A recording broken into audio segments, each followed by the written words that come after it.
प्रभु यीशु मसीह के मधुर नाम में आपको जय मसीह की। आज अंतिम एपिसोड अपना रिकॉर्ड कर रहे हैं ताकि यीशु मसीह के दुख उठाने, उसकी मृत्यु से संबंधित कुछ बातें कर सकें।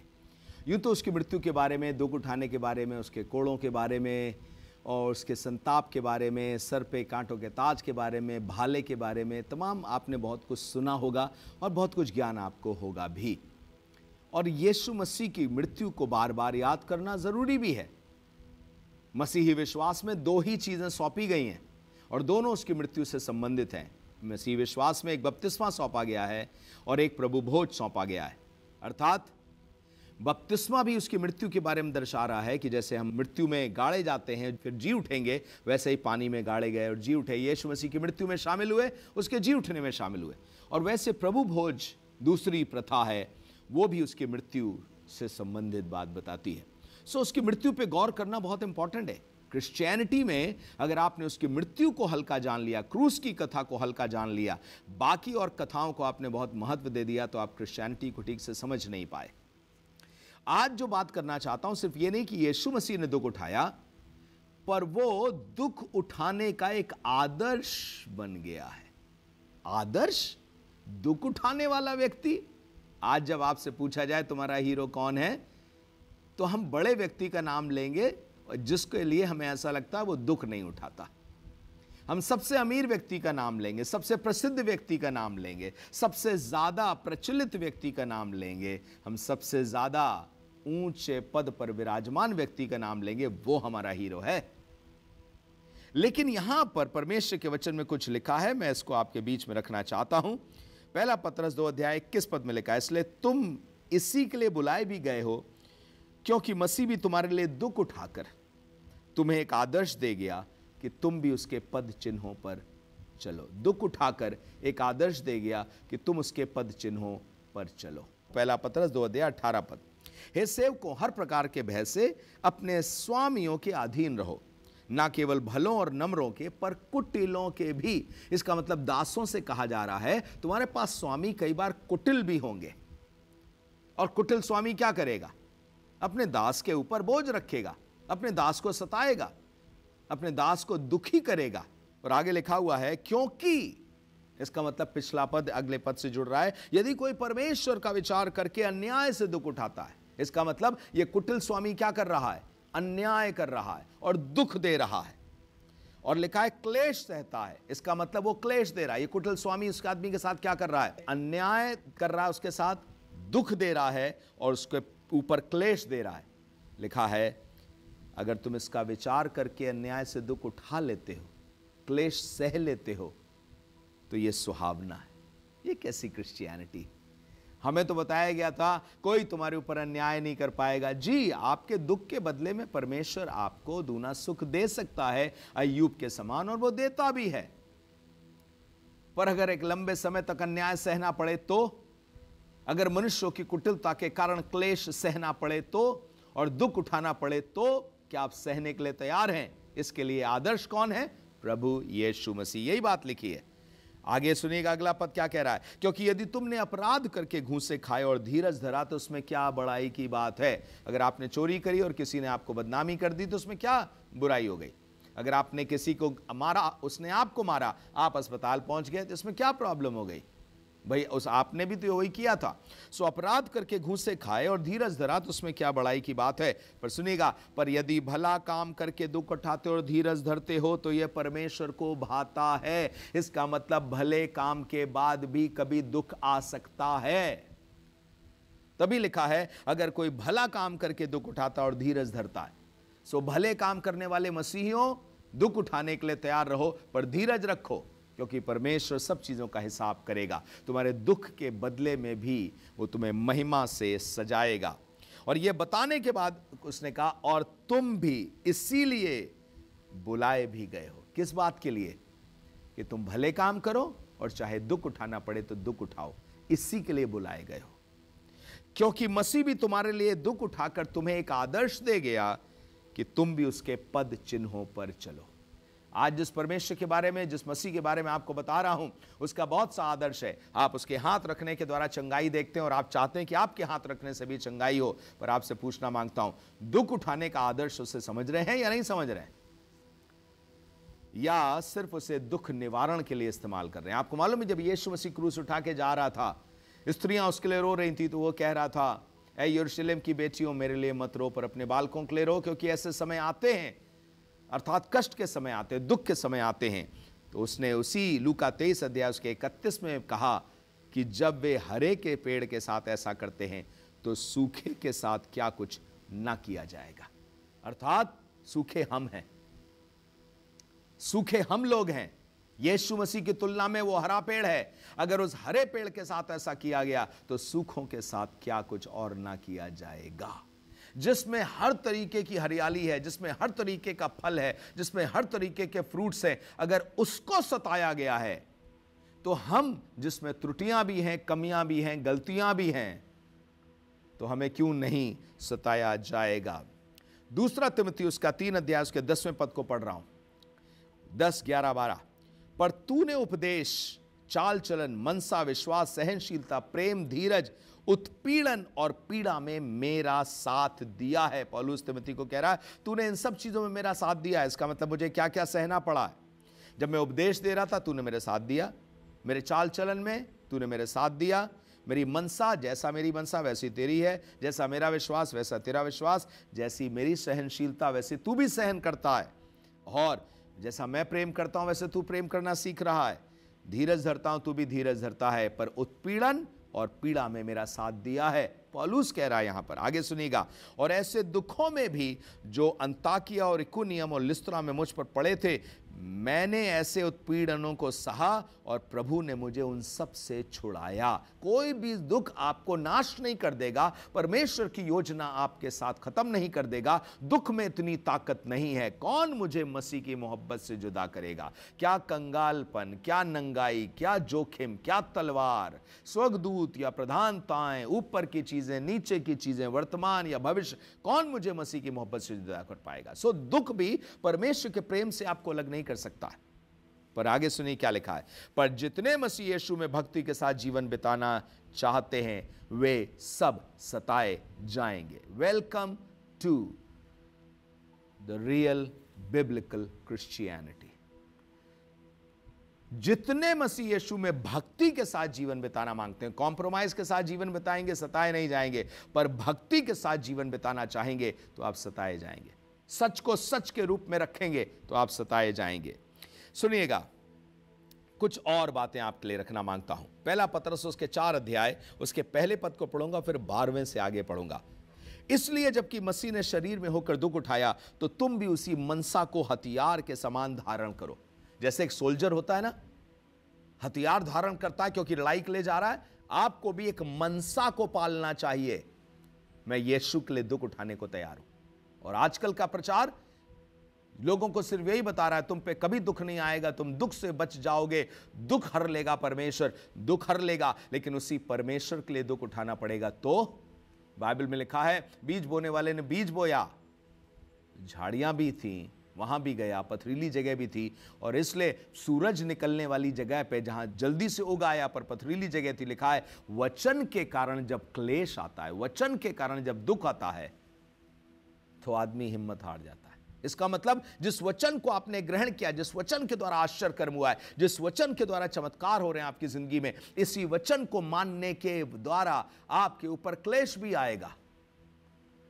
पर याद रखिए, कोई क्लेश हमें नाश नहीं कर सकता। पर एक धारण करना पड़ेगा, एक मनसा को, एक विचारधारा अपने दिमाग में रखनी पड़ेगी। यस, यीशु मसीह के लिए मुझे दुख उठाना पड़ेगा, जिसके लिए मैं तैयार हूं। यीशु मसीह ने कहा, जो कोई अपना क्रूस उठा के मेरे पीछे ना हो ले, वो मेरा चेला नहीं हो सकता। आपको क्रूस उठाना पड़ेगा अपना।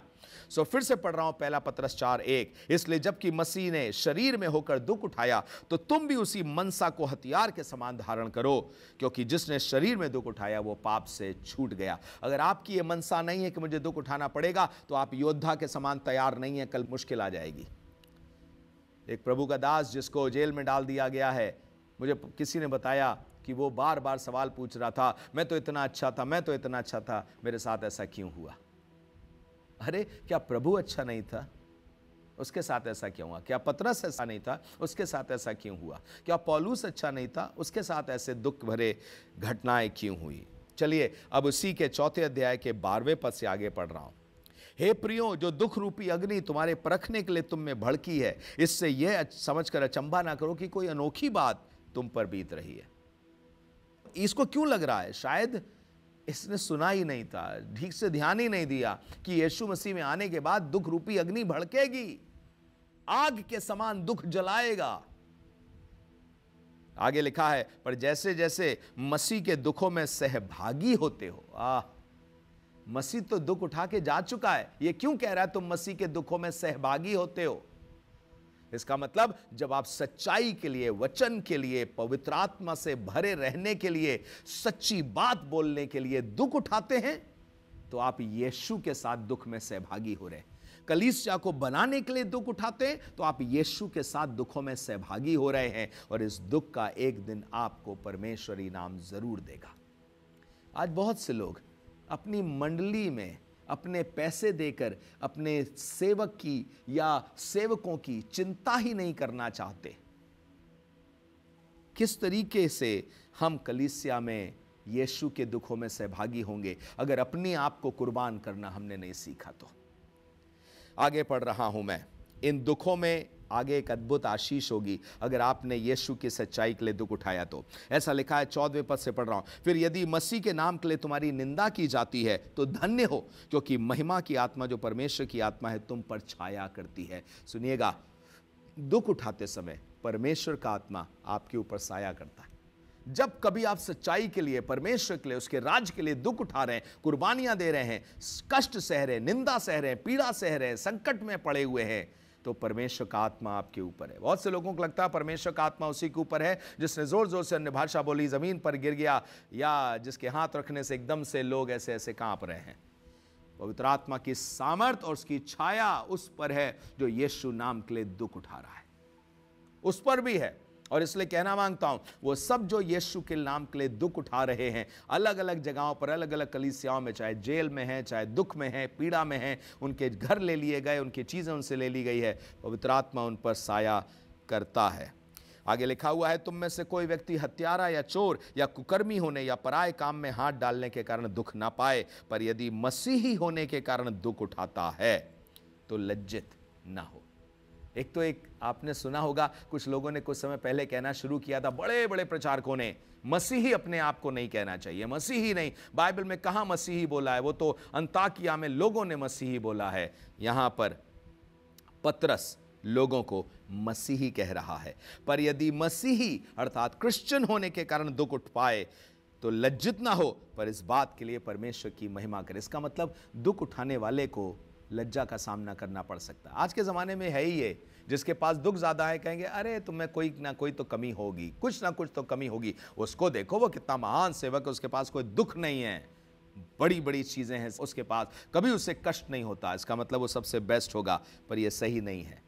अगर दुख उठाने के कारण आपको कभी लज्जित होना पड़ रहा है तो इसको आदर की बात समझिए, इसमें परमेश्वर की महिमा है। लिखा है, क्योंकि वो समय आ पहुंचा है कि पहले पहल परमेश्वर के लोगों का न्याय किया जाए, जबकि न्याय का आरंभ हम ही से होगा तो उनका क्या अंत होगा जो परमेश्वर के सुसमाचार को नहीं मानते। और यदि धर्मी व्यक्ति ही कठिनता से उद्धार पाएगा तो भक्तिहीन और पापी का क्या ठिकाना। धर्मी दुख उठा करके उद्धार की तरफ चलेगा तो जो भक्तिहीन और पापी हैं उनका क्या हो पाएगा। इसलिए जो परमेश्वर की इच्छा के अनुसार दुख उठाते हैं, किसकी इच्छा? जी सही सुना आपने, लिखा है इसलिए जो परमेश्वर की इच्छा के अनुसार दुख उठाते हैं वे भलाई करते हुए अपने आप को विश्वास योग्य सृजनहार के हाथ में सौंप दें। क्या दुख उठाने में परमेश्वर की इच्छा है? जी, यहां लिखा है जो परमेश्वर की इच्छा के मुताबिक दुख उठाते हैं वो अपने आप को खुदा के हाथ में सौंपे। ये मत सोचिए कि इस संसार में जब आप यीशु मसीह के पास आए हैं तो आपको क्रूस नहीं उठाना पड़ेगा। गुड फ्राइडे सेलिब्रेट करने वाले हैं आप, लेकिन आपसे कहना मांगता हूं अपनी क्रूस आपको खुद उठानी पड़ेगी। उद्धार करता है यीशु मसीह के लिए और इसके लिए तैयार रहना चाहिए। याकूब 5 अध्याय उसके 10-11 पद को पढ़ रहा हूं।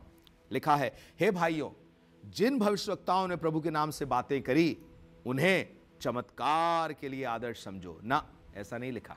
क्या लिखा है? जिन भविष्यवक्ताओं ने प्रभु के नाम से बातें करी उन्हें दुख उठाने और धीरज धरने का एक आदर्श समझो। मैं चमत्कारों के खिलाफ नहीं हूं। हम खुद परमेश्वर के आश्चर्य कर्मों को अक्सर देखते हैं और सुनते हैं कि परमेश्वर ने ऐसा किया है और कर रहा है, लेकिन परमेश्वर के वचन को सिर्फ एक दो आयतों को नहीं बता सकता। आपको सब तरफ से समझाना चाहता हूं और यह भी बताना मांगता हूं, जिन भविष्यवक्ताओं के द्वारा बड़े काम भी हुए हैं उन भविष्यवक्ताओं को दुख उठाने का भी एक आदर्श समझना चाहिए। इसका मतलब जब आप किसी प्रॉफिट को देख रहे हैं तो सिर्फ यह मत देखिए कि कितनी पुलपिट है, पर क्या दुख उठाया है उसने कि नहीं उठाया है। और आदर्श उसी व्यक्ति को बनाइए जिसने यीशु के लिए कुर्बानियां दी हों और यीशु मसीह के लिए दुख उठाया हो। आगे लिखा है, देखो हम धीरज धरने वालों को धन्य कहते हैं। तुमने अय्यूब के धीरज के विषय में तो सुना ही होगा। भविष्यवक्ताओं का धीरज धरने का आदर्श बताते हुए, दुख उठाने का आदर्श बताते हुए उसने अय्यूब का उदाहरण दिया है। अय्यूब से बेहतर उदाहरण और कौन हो सकता है। 2 पद और पढ़ूंगा, खत्म करूंगा। पहला पत्रस उसका 5 अध्याय 9-10 पद में लिखा है, इसलिए विश्वास में दृढ़ होकर और यह जानकर उसका सामना करो कि तुम्हारे भाई जो संसार में हैं ऐसे ही दुख भोग रहे हैं। इस बात से क्या मुझे हिम्मत मिलेगी कि दूसरे लोग दुख भोग रहे हैं? जी, हम उसी प्रभु के मानने वाले हैं। इसलिए लिखा है, जब कभी कोई मेरे नाम के कारण तुम्हें सताए तो तुम आनंदित होना। क्यों? क्योंकि उन्होंने भविष्यवक्ताओं के साथ भी ऐसा ही किया था। तुम एग्जैक्टली वही कर रहे हो जो भविष्यवक्ताओं ने किया था, सच्चाई से सुसमाचार सुनाना। और बहुत से लोग उनको पसंद नहीं करेंगे, ठुकरा देंगे। यिर्मयाह सीधे सीधे मुंह पे बोलता था, तुमने गुनाह किया है। लोग उसको तमाचे मारते थे, जेल में डाल देते थे, दुख उठाते थे।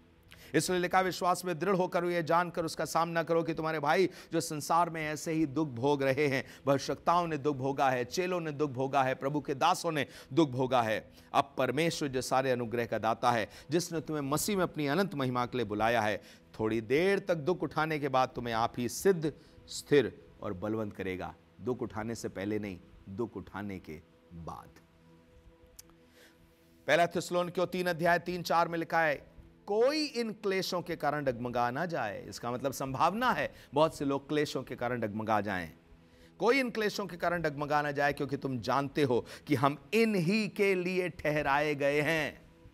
क्लेशों के लिए ठहराए गए हैं हम। जी, हम राज के लिए भी ठहराए गए हैं, हम अधिकार पाने के लिए भी ठहराए गए हैं और क्लेशों के लिए भी ठहराए गए हैं। क्योंकि पहले भी जब हम तुम्हारे यहाँ थे तुमसे कहा करते थे कि हमें क्लेश उठाने पड़ेंगे, और ऐसा ही हुआ भी और तुम जानते भी हो। मैं भी उन्हीं प्रचारकों में से होना चाहता हूँ जो आपको कहूँ कि मैंने कह दिया था कि तुम्हें क्लेश उठाना पड़ेगा। और यहाँ पौलुस इस बात में आनंदित है कि मैं जब तुम्हारे साथ था मैंने बताया था कि तुम्हें मसीह में क्लेश उठाना पड़ेगा, दुख उठाना पड़ेगा उसके सुसमाचार के लिए, कुर्बानियाँ देनी पड़ेगी उसके सुसमाचार के लिए। Are you ready or not? And I am happy that you are ready. Yeshu Masih ने आपके लिए दुख उठाया। आप गुड फ्राइडे सेलिब्रेट करने जा रहे हैं, प्रेज द लॉर्ड। पर मेरा सवाल यह है, are you armed to suffer for Jesus? क्या आपने भी निर्णय कर लिया है कि चाहे दुख उठाना पड़े पर मैं उसी की सेवा करूंगा और उसी के साथ जुड़ा रहूंगा? परमेश्वर आपको आशीष दे। इसी के साथ हमारी ये सीरीज खत्म होती है और आप प्रभु में बने रहें और प्रभु के पीछे चलते रहें। God bless you.